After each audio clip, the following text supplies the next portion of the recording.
Today's taste of Messiah is He offered His cheeks.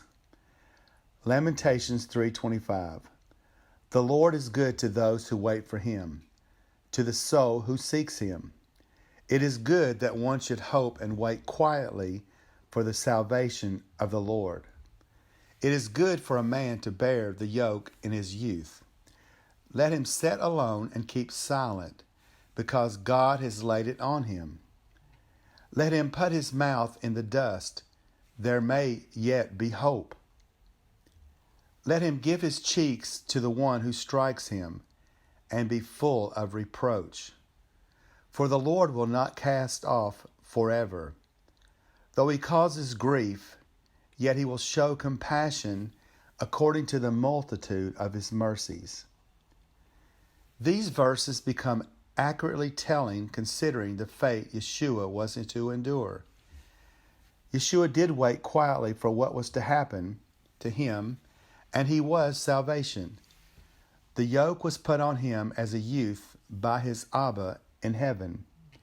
Indeed, the burdens of the whole world were placed on Yeshua. Indeed, he gave his cheeks to those who smote him.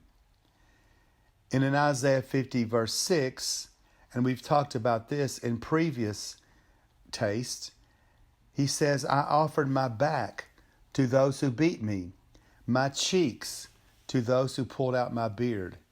I did not hide my face from mocking and spitting. We know it's also recorded in Matthew 26:67. Then they spit in his face and struck him with their fist. Others slapped him. Then they released Barabbas to them. But he had Jesus flogged and handed him over to be crucified. I'm reading now from Matthew 27, verse 26, and now 27.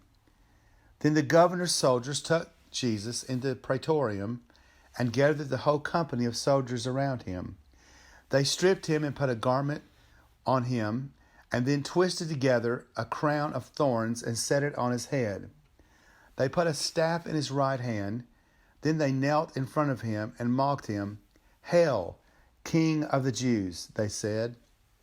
They spit on him and took the staff and struck him on the head again and again.